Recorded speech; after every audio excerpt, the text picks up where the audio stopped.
The morning started the way most mornings did at Naval Base Coronado, with the smell of salt air drifting off the Pacific, the distant sound of boots hitting pavement in formation, and the particular kind of quiet that only exists on a military installation before the world fully wakes up. Elena Vasquez stood at her kitchen window with both hands wrapped around a ceramic mug, watching the neighborhood come to life the way she had done nearly every morning for the past 6 years. 2 doors down, Sergeant Carol Diaz was already loading her minivan with grocery bags she had forgot to take in the night before. The Martinez kids were chasing their dog across the lawn in their pajamas.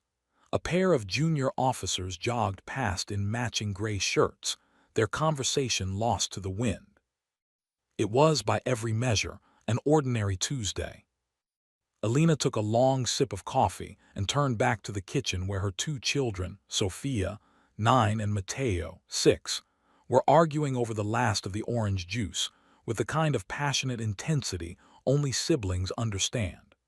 She settled the dispute the way she always did, splitting the remainder evenly between 2 glasses and pouring herself a third cup of coffee instead, because this was the quiet tax that mothers paid. "Backpacks," she said. Not a question, not a request, just the word, flat and certain, the way her own drill sergeant had once said things to her a lifetime ago. Both children scrambled. Elena Vasquez had not always been the woman standing in this kitchen, in this neighborhood, on this base.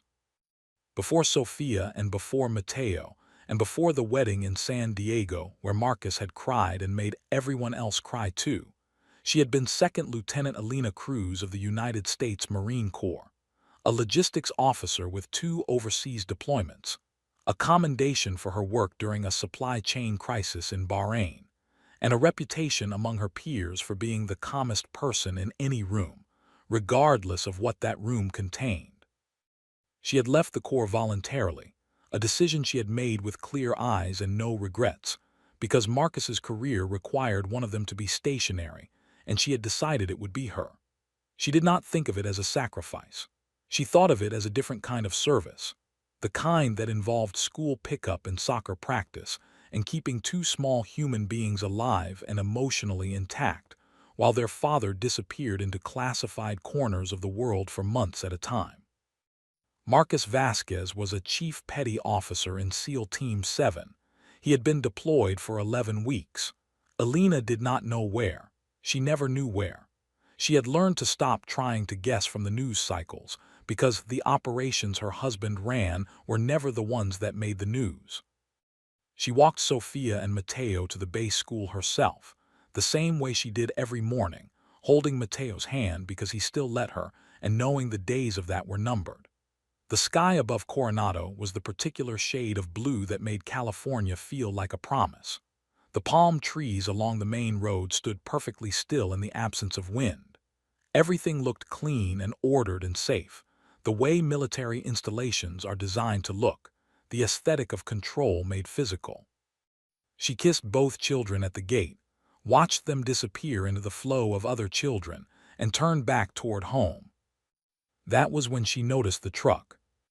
It was a white maintenance vehicle, the kind that appeared on base regularly, emblazoned with contractor logos, driven by civilian workers who serviced the electrical systems or the HVAC units or the endless infrastructure that kept a naval installation functioning.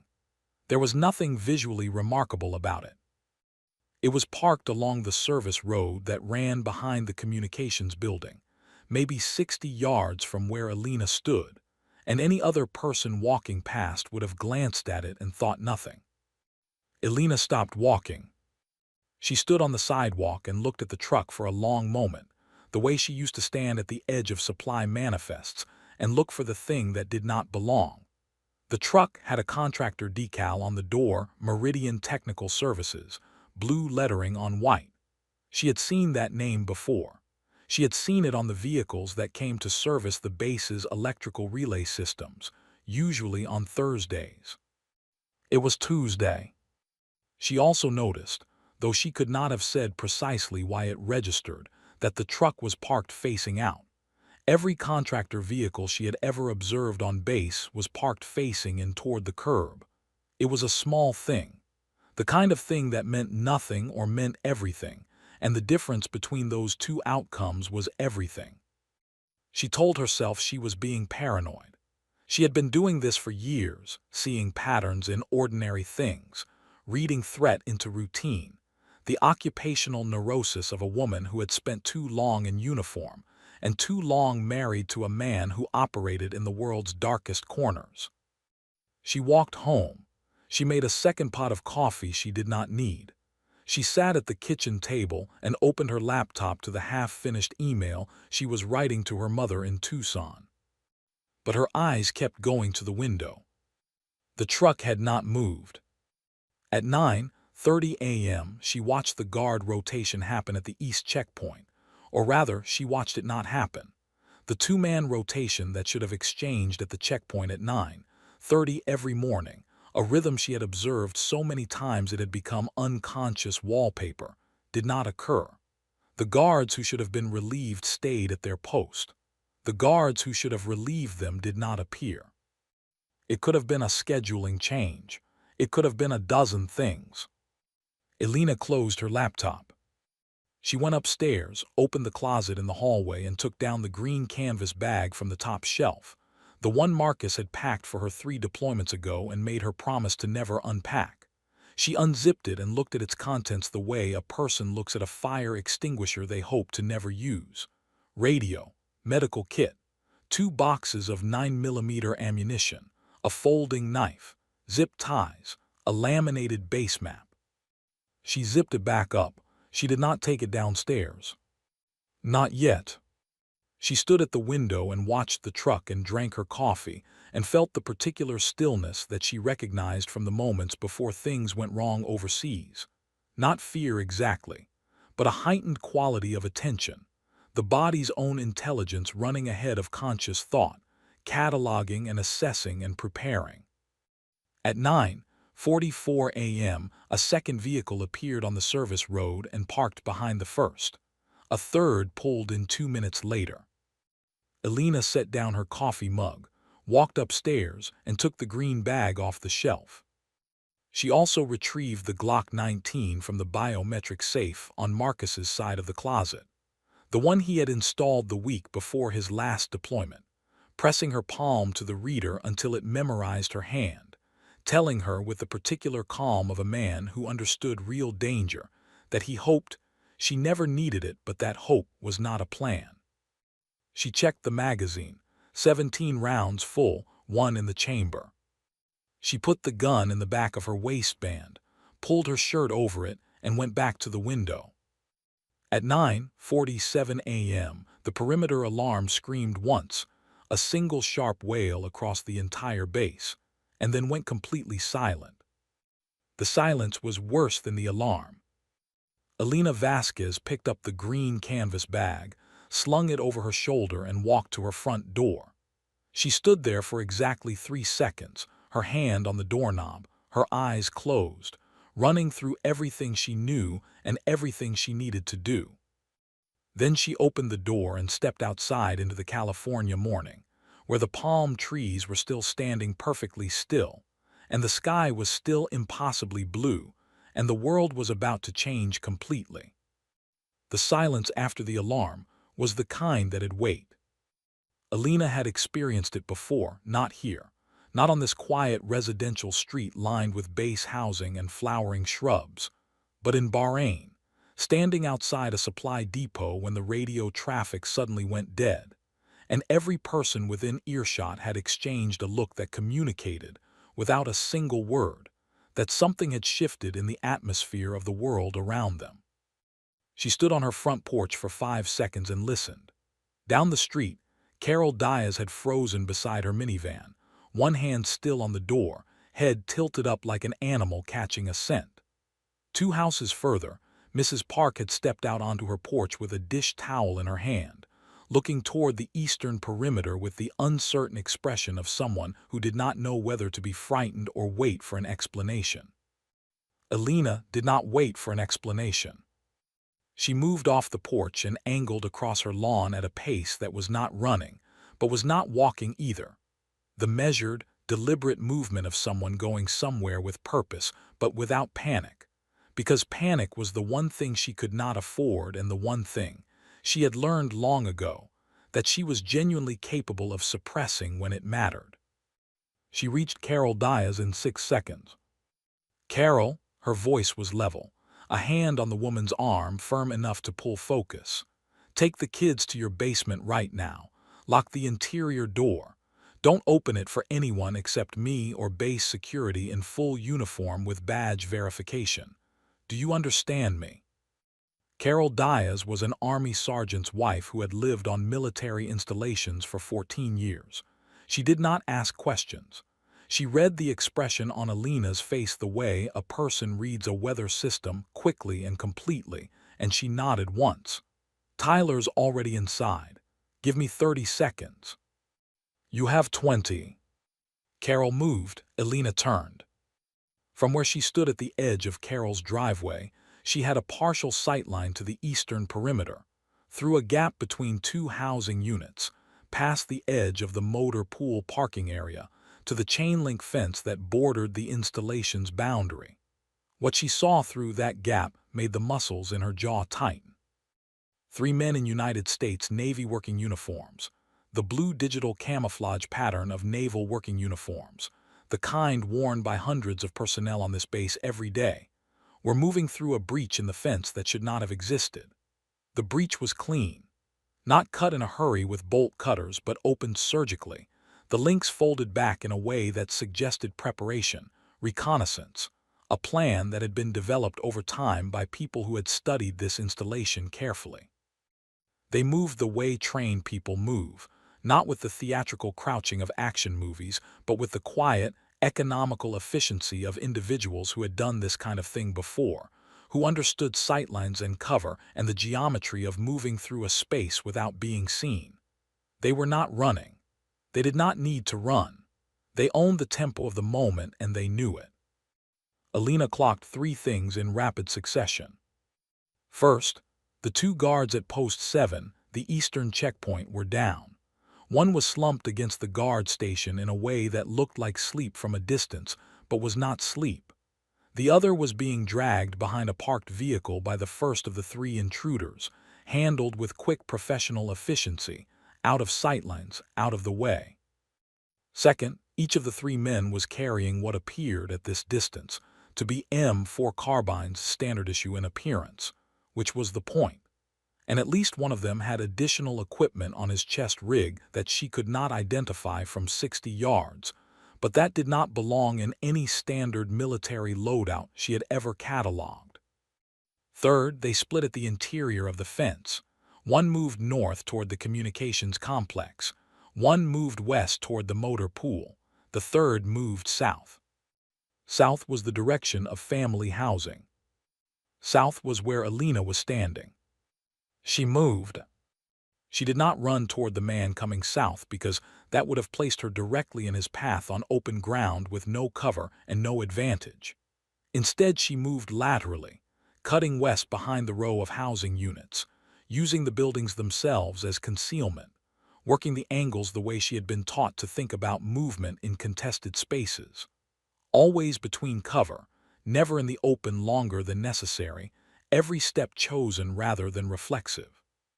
She ducked into the narrow service passage between 2 housing units and pressed herself flat against the exterior wall, controlling her breathing with the conscious deliberateness of someone who knew that breath control was not a metaphor but a physical tool. And she thought. The communications building going dark, the alarm silenced, was consistent with a jamming operation. She pulled her phone from her pocket and confirmed what she already suspected. No signal. Not reduced signal, not spotty coverage, but the absolute flat zero of active electronic jamming, the kind that required specialized equipment and deliberate deployment. These were not opportunistic intruders. This was an operation. She pulled the secondary radio from the green canvas bag. It was an ANPRC 148, a tactical multiband radio that Marcus had sourced through channels she had never asked about and pressed into her hands, with the instruction that it operated on frequencies outside standard base communications infrastructure. At the time she had accepted it, the way she accepted most things Marcus gave her, with complete trust in his understanding of threat environments and zero expectation of ever needing it. She needed it now. She powered it on, set the frequency he had written on a piece of paper she had long ago memorized and then burned as instructed, and began transmitting in the clipped, information-dense cadence of her Marine Corps training. Coordinates. Attacker count 3 confirmed. Direction of movement. Status of Eastern Perimeter Guards 2 down, condition unknown. Status of base communications jammed, apparent professional operation. Request for immediate response. She transmitted for 38 seconds, then she stopped and listened. Static, then faintly beneath the static, the sound of a channel opening. Someone had heard her. She did not wait to find out who. She had done what she could do from a distance. Now there was a man moving south through her neighborhood, toward homes where women and children were waking up to a Tuesday morning, and he had no idea that one of those women was standing 30 feet from his projected path with a loaded Glock and 14 years of accumulated knowledge about how bad days work. Elena Vasquez tightened the strap of the green bag across her chest, checked the position of the Glock at her back, and moved to the edge of the service passage to wait. The footsteps came exactly when she calculated they would. He was good. She would give him that. Most people, even trained people, give themselves away before they intend to. A shadow at the wrong angle, a footfall that breaks rhythm, the particular displacement of air that a moving body creates in a confined space. Elena had spent years learning to read these things, partly from formal training and partly from the education that comes from being married to a man who regularly disappeared into places where being noticed meant being dead. This man gave very little away. His footfalls were measured and light. He moved close to the exterior walls of the buildings, minimizing his silhouette. He paused at corners, a brief one count, before rounding them, a proper technique, the kind that is drilled rather than improvised. But he paused at the wrong corner. He stopped at the east face of the building across from Elena's position, which gave him a sightline to the street and to the front doors of 3 houses. Exactly the sightline a man conducting a systematic sweep would want. What it did not give him was a sightline to the service passage along the west face of the adjacent building, which is where Elena was standing, and this was not luck. She had chosen her position because of this exact geometric reality, standing in the one pocket of the neighborhood's layout that his approach path would leave him blind to. She watched him through the gap between a trash enclosure and the building wall. He was wearing the uniform convincingly. The rank insignia were correct. The boots were the right pattern. From 20 feet in the right light, he would pass a casual inspection. But the rifle's position was wrong, held slightly too high and too ready for someone who was supposed to be on a base in San Diego rather than clearing a contested building in a combat zone. And the equipment on his chest rig, visible now at closer range, included a device she recognized as a signal jammer, compact and civilian grade, which meant the jamming was distributed rather than centralized. They had come prepared for this down to the individual carry level. Professional, thorough, patient. Elena felt no fear. This was not bravado and it was not numbness. It was the particular clarity that had always come to her in high-stakes moments, the same clarity that had allowed her to reroute an entire supply convoy under fire in Bahrain without losing a single vehicle, the same clarity that had allowed her to hold herself completely together every time a black government vehicle pulled up to the curb in someone else's yard, while she stood in her kitchen thanking whatever she believed in that it was not her curb today. She had 8 seconds before he reached the point where his line of sight would expand to include her position. She reviewed her options in the time it takes most people to form a single thought. Engage now from behind with maximum surprise risk. A shot at close quarters in a residential area, potential noise, potential for the radio earpiece she could now see in his left ear to broadcast an alert to the other two before she could neutralize it. Withdraw deeper into the passage and let him pass, risk. He would then be behind her, between her and the children. Draw him to a choke point possible, but required more space than she currently had. She chose none of these. She chose the option that every combat-trained person knows and every civilian finds incomprehensible. The one that requires you to move toward the threat, faster than the threat anticipates, in the brief window before the threat becomes aware of you. She came out of the service passage at a controlled run, covering the distance between them in less than 3 seconds, crossing into his peripheral vision at the last possible moment. Too close for the rifle to be useful, and too fast for the human startle response to complete itself before she was already inside his reach. What followed lasted approximately 4 seconds, and was, by any technical measure, the most efficient 4 seconds of Elena Vasquez's life. She used leverage, physics, and the half-second of absolute confusion on his face to take him from standing to grounded, and when the sequence was complete, he was on his back on the service road with his right arm secured behind him at an angle that communicated very clearly that attempting to free it would result in significant structural damage. She took his earpiece first, then his radio.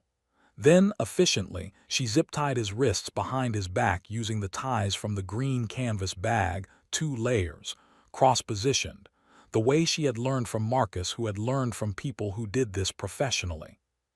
She dragged him by his collar through the door of the nearest housing unit, unlocked, as most were during base hours, and secured him to the heavy copper pipe running along the laundry room wall, adding a third zip tie through the pipe loop for what Marcus called insurance. His shoulder was dislocated. She had not been trying to dislocate it, but she had not been trying not to either. He was breathing. He was secured. He was no longer a problem.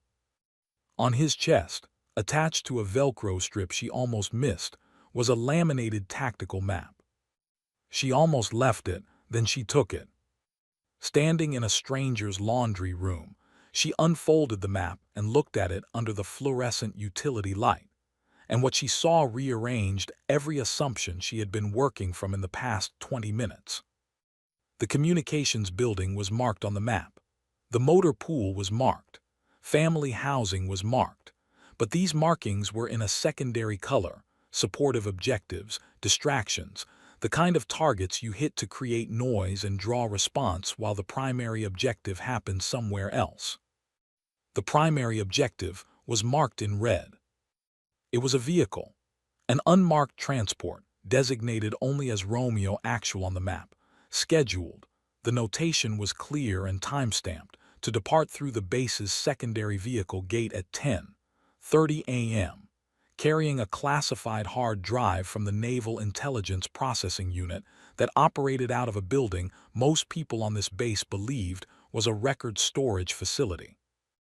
Elena looked at her watch. It was 10:11 a.m. 19 minutes. She folded the map, took the attacker's radio and rifle and ran.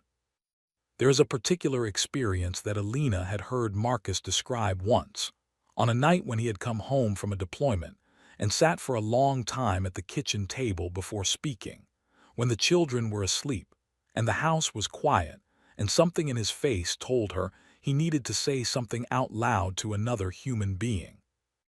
He had described the feeling of pursuing a target through a city and realizing, somewhere in the middle of the pursuit, that the target knew he was being followed, and that the entire engagement had reversed itself, and that he was now the one being studied, measured, led. She had filed that story in the place where she kept everything Marcus told her about his work, carefully, completely, with the understanding that she might one day need to know it. She needed to know it now. She was moving west along the service corridor behind the housing row, using the map to guide herself toward the secondary vehicle gate, when she became aware that her movement had been anticipated.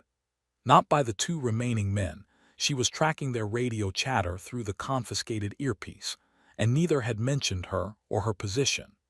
But the base's physical layout, she now realized, had been studied with enough precision that the map she was holding included notations about the service corridors. Whoever had planned this operation had walked this installation. They had done it as contractors, as delivery workers, as people who did not exist enough to be remembered, and had been present enough to observe everything. The secondary vehicle gate was 300 yards from her current position. The two remaining men were, she estimated, based on the radio traffic she was listening to in the earpiece, approximately 90 seconds from converging on the same gate, approaching from different angles. They were going to intercept Romeo Actual before it left. That had always been the plan. The jamming, the breach at the eastern perimeter, the systematic sweep of family housing. All of it was architecture designed to occupy base security response in the wrong places, while two men with the right equipment waited at the right gate for a vehicle that almost no one on this base knew was coming. She ran through the mathematics as she moved. She was one person. She had a Glock, a confiscated rifle she would rather not fire in a residential base environment, a tactical map, and a radio broadcasting on a frequency that had been picked up by someone she had not yet confirmed. The QRF that should be responding to her signal was, optimistically, 10 to 15 minutes out. Romeo Actual would be at the gate in 18 minutes. The two remaining men would be in position in less than 2. She needed to think differently.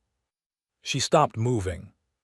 She stood in the service corridor and she thought, the way she had learned to think under pressure, not frantically, not linearly, but in the broad and simultaneous way that good tactical decision-making actually works, holding multiple possibilities at once, running each thread forward to its likely outcome, selecting not the perfect option but the best available option with the highest probability of success given imperfect information.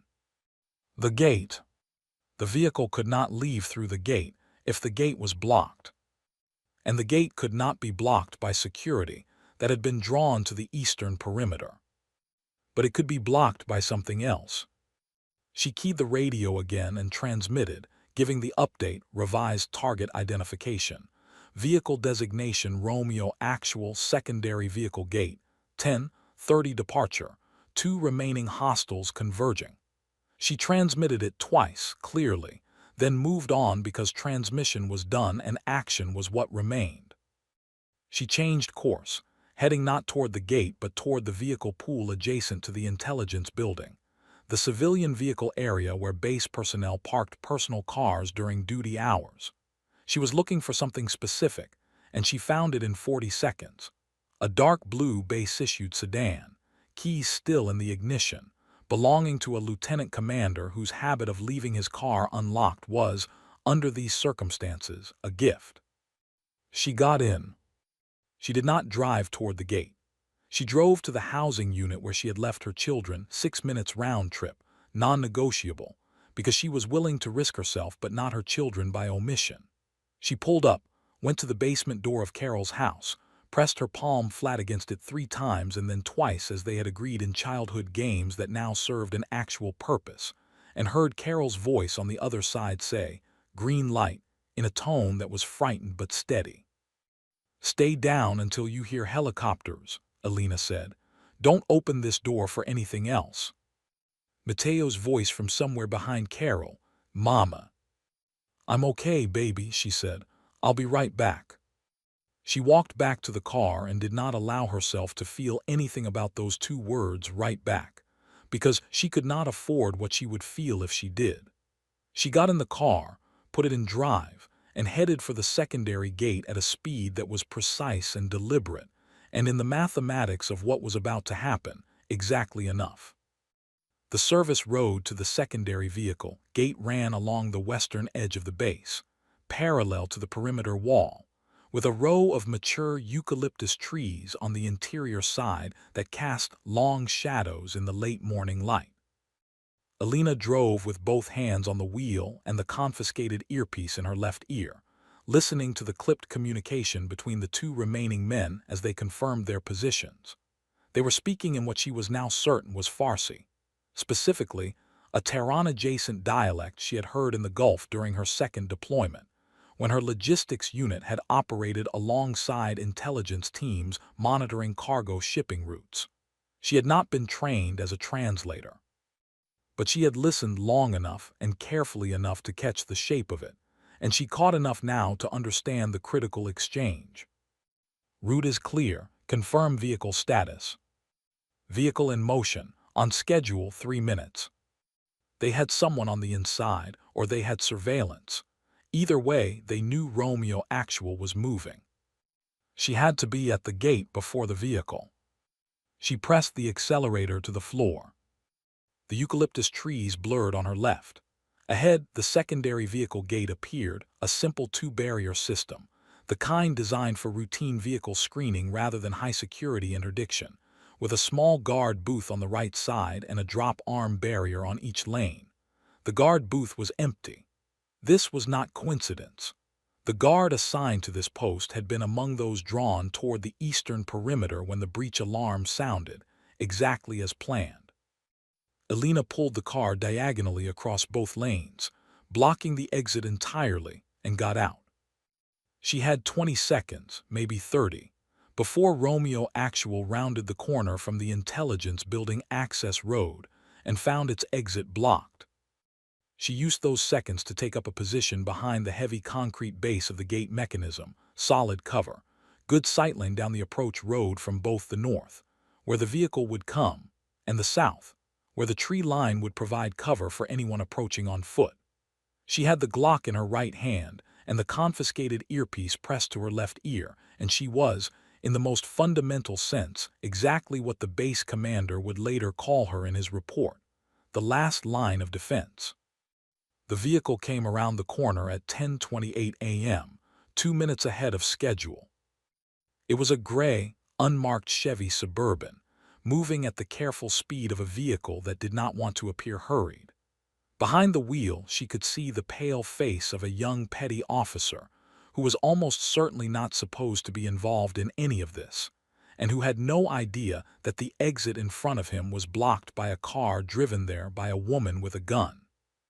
She stepped out from behind the barrier with her left hand raised, palm flat, the universal signal to stop, and her right hand behind her back with the Glock loose in her grip, not pointed at anyone but instantly available.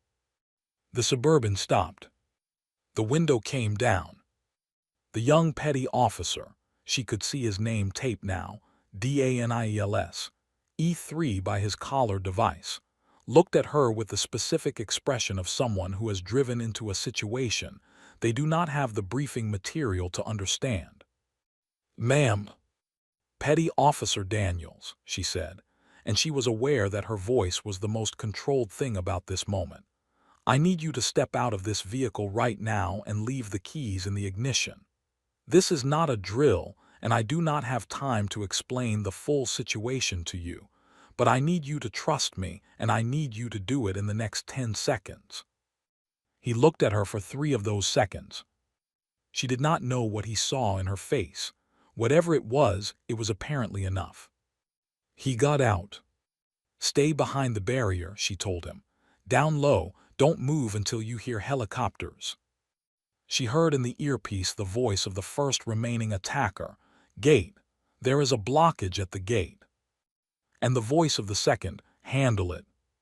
She moved the Suburban forward 6 feet, closing the gap more completely, and then she positioned herself between the blocked vehicle and the gate arm, in the narrow corridor of space between the concrete barrier and the gate post, with the eucalyptus trees at her back and the approach road in front of her, and she waited. She did not wait long. The first man came from the north, around the corner of the guard booth, and stopped when he saw her. He had a rifle. She had a pistol. The geometry of the moment was not in her favor in the conventional sense. But she was behind cover and he was in the open, and she had a Glock trained at center mass, and he had a problem he had not planned for. She watched his eyes. She had learned to do this from Marcus, who had told her once that you could read a person's next move in their eyes approximately half a second before their body committed to it. His eyes went to the Suburban, then to her, then to the approach road behind him, calculating. He was calculating whether to engage or withdraw. She made the calculation easier. "Federal charges," she said in English because it was the language she had available. "Both your people are down. The hard drive does not leave this base. Stand down or I will put you down, and I want you to understand that I am not making a threat, I am making a statement of fact." His eyes went to the tree line to her left. She didn't look, she already knew his partner was there. She said, loudly enough to carry, "I've accounted for both of you. Don't make this worse than it already is." 3 seconds of absolute stillness. Then from the distance, faint at first and then impossible to ignore, the sound of a helicopter. The helicopter sound changed everything. She saw it in the first man's eyes before his body moved, the recalibration that happens when a plan collapses, and the mind scrambles to find an exit that no longer exists. His weight shifted back. His rifle angled down by perhaps 10 degrees, which is not surrender but is the precursor to it, the body's own admission that the equation no longer adds up. Behind her, Petty Officer Daniels had flattened himself against the concrete base of the gate arm, making himself as small as possible, which showed good instincts and possibly some prior training or possibly just the basic animal intelligence of a human being in proximity to people with weapons. The helicopter was a Naval Special Warfare Command asset. She would learn this later, scrambled in response to the Coast Guard cutter that had received her initial transmission, and related up the chain with enough urgency that someone with authority had made a rapid decision. It came in from the northwest, low and fast, an MH-60 with a 4-man element visible in the door. It did not land. It did not need to land.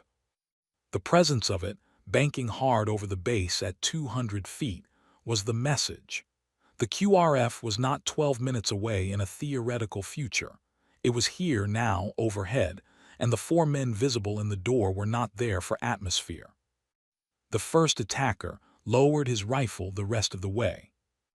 The second man emerged from the eucalyptus tree line 30 feet to Alina's left with his hands elevated, and his weapon pointed at the ground, the gesture of someone who has run the numbers and arrived at the only rational conclusion.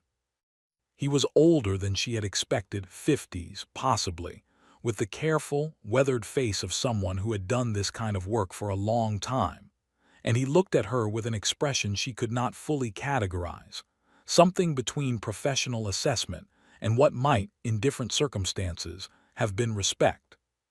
She kept the Glock on him until the helicopter touched down in the open area beyond the gate, and the 4-man element was out and moving.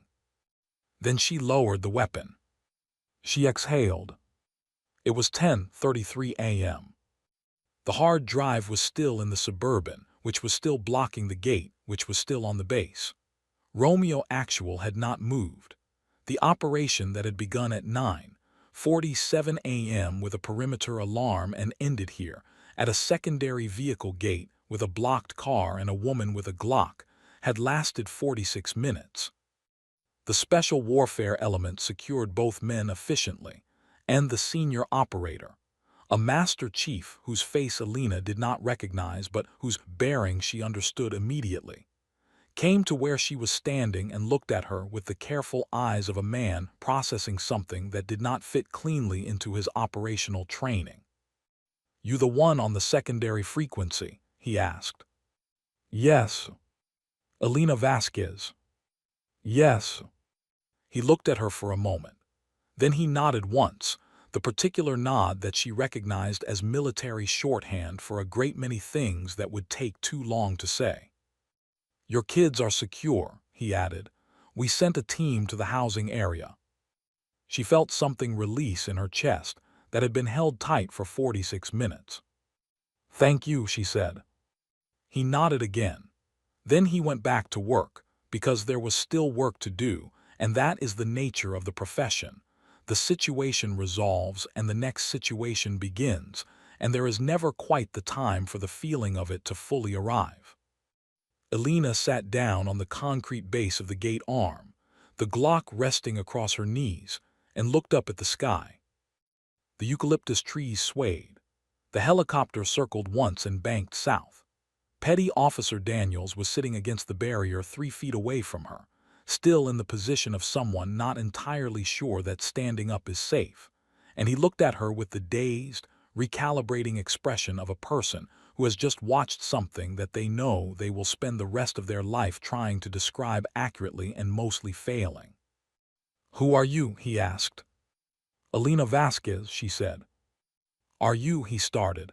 "I mean, what's your are you security, intelligence?" She considered the question.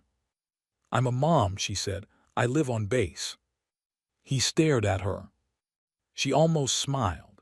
The official process that followed was long, methodical, and conducted by people who asked the same questions in slightly different ways for several hours in a conference room that smelled of old coffee and institutional carpet.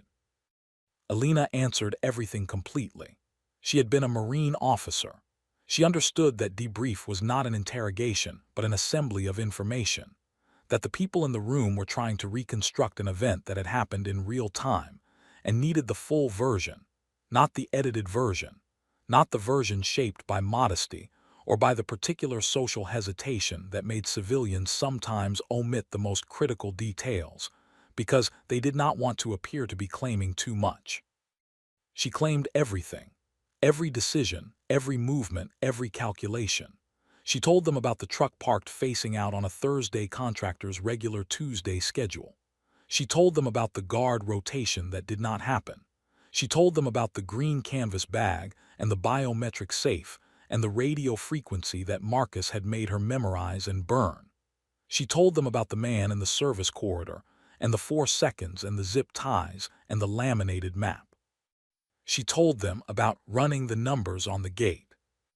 The investigators, a mix of NCIS agents, naval intelligence officers, and 2 individuals from an agency that presented no identification, and whose questions were more specific and more interesting than anyone else's, listened with the focused attention of professionals hearing testimony they understood the significance of. At one point, one of the unidentified individuals set down his pen and looked at her and said, carefully, "When you made the decision to block the vehicle gate rather than pursue the 2 remaining subjects, what was your reasoning?" Elena thought about this for a moment. "The subjects were mobile and armed, and I was one person," she said. "I couldn't guarantee I could neutralize both before one of them reached the vehicle or the vehicle reached the gate. But I could guarantee that a car blocking a gate was a car blocking a gate. Physics doesn't have a countermove." The man wrote something down and did not ask a follow-up question. The 3 attackers were, by the following day, identified through fingerprints and equipment analysis as members of a foreign intelligence network. Not uniformed military, not state-sanctioned in any way that the relevant government would ever officially acknowledge, but resourced and trained at a level that suggested significant institutional backing. The hard drive they had been attempting to extract contained signals intelligence, data, related to naval operations in a theater that Elena was not briefed on and did not ask about. The 2 guards from Post 7 survived. One had a severe concussion. One had a punctured lung. Both would recover. The 3rd attacker, the one Elena had zip-tied to the laundry room pipe, was in surgery by the time she finished her first cup of debrief coffee. His shoulder required significant reconstruction. He would, according to the medical summary she was later given access to, make a full recovery. She was not certain how she felt about this and decided she felt fine about it. He was alive. The children on this base were alive. The hard drive was in the right hands. These were the relevant outcomes. At the end of the debrief, the base commander, Rear Admiral James Holloway, a man with 32 years of service and a face that looked like it had seen most of what there was to see, sat down across from her and said nothing for a moment. Then he said, "Mrs. Vasquez, I've been in uniform since 1994. I have debriefed SEALs, Force Recon Marines, Delta operators, intelligence officers, and combat pilots. What you did today, the observation, the communication, the tactical decision-making under pressure, the management of the gate scenario, is the finest display of situational awareness and improvised tactics I have personally witnessed. Elena looked at him. I was trying to protect my kids, she said. I know, he said. That's what makes it remarkable. The official report that was filed that evening listed her contribution under the bureaucratic heading, Civilian Assist, Material to Mission Success. It was the only language the form had available, and it was, by any measure, the most profound understatement that had been committed to official record at Naval Base Coronado in recent memory. She did not see the report. She was home by then, sitting on the kitchen floor with Sophia pressed against her left side and Mateo pressed against her right, the three of them not saying anything in particular, just being in the same space, which was its own kind of language. 6 weeks later, Marcus Vasquez came home. He came through the front door on a Tuesday morning. The symmetry of this was lost on no one. With a duffel bag over one shoulder and 3 weeks of beard, and the particular quality of exhaustion that belongs exclusively to people who have been operating at the edge of human performance for extended periods, in conditions they will never fully describe. Elena was in the kitchen. The children were at school. She heard the door and she did not move. She stood at the counter with her coffee and she waited. And when Marcus appeared in the kitchen doorway and looked at her with those dark, careful eyes that she had spent 11 years learning to read, she saw the full sequence of things cross his face.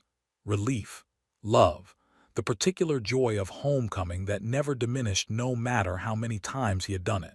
And then she saw something else. He had read the debrief. She had not known he would be given access to it. She did not know when he had read it, but she could see in his face that he had, and that it had done something to him that she had not quite anticipated, and she did not know, in that moment, how to read what that something was. He set the duffel down in the doorway. He crossed the kitchen in 4 steps. He sat down at the kitchen table, and he put both hands flat on the surface, and he looked at them. And Elena watched him and said nothing, because she had learned that silence was sometimes the only thing that gave people enough room to arrive at what they needed to say. He sat like that for almost a full minute. Then he looked up at her. The truck, he said. Facing out, she said, on a Thursday contractor's day. He nodded slowly. I taught you that. You taught me a lot of things. He was quiet again. Then the radio frequency. You made me memorize it. The gate. Physics, she said. He looked at her in a way that she had seen him look at very few things in all the years she had known him, with the full weight of recognition, the particular look that belongs to moments when you understand something more completely than you understood it before. I knew, he said quietly, when I married you that you were, I always knew you were stronger than me. That's not true. It's exactly true, he said. I know what I'm doing out there. I've trained for it my entire adult life. I have a team. I have equipment. I have the full institutional weight of the United States Navy behind every operation. You did what you did alone in civilian clothes in a neighborhood for the first time with no backup and no briefing and 2 kids you had to get out of the way first. He shook his head. There's no comparison. Elena looked at her husband. She thought about the 46 minutes, about Sophia's backpack by the front door, about Mateo's voice through the basement door, Mama, and the 2 words she had said that she had meant with every cell in her body and not known in that moment to be guaranteed. She thought about standing at the gate with the Glock across her knees and the eucalyptus trees swaying and the helicopter banking south and the feeling of something releasing in her chest. She thought about the answer she had given Petty Officer Daniels. I'm a mom, she said. I live on base. Marcus looked at her. Something moved through his expression that was too large for the kitchen to contain. Yeah, he said softly, you do. The children came home at 3:15 p.m. and found their father in the living room and the house filled briefly with the kind of noise and movement that could only be described as complete. The sound of a family reassembled, every missing piece returned, the particular wholeness of people who understand, in a way most people are fortunate enough to never have to understand, that the ordinary Tuesday morning is not ordinary at all. It is everything. 6 months after the events at Naval Base Coronado, a sealed commendation bearing Elena Vasquez's name was added to a file in a building in Washington, D.C. that most people have no reason to know exists. The commendation was classified. It would remain classified for many years. But on the base, the story moved the way real stories move person to person, in the way that truth has always traveled, without documentation and without official sanction, in the voices of people who were there, and people who knew people who were there, and people who simply understood when they heard it, that it was the kind of story that had to be true because nothing else could explain why it felt the way it did. The truck facing out on a Thursday contractor's day. The green canvas bag on the top shelf. The gate. The woman standing behind a blocked car with a Glock and absolutely no intention of moving. They were going to say she was just a wife, Carol Diaz told people, for years afterward, in the particular tone of someone who had been in proximity to something and needed others to fully appreciate it. Just a wife who lived on base. Can you imagine?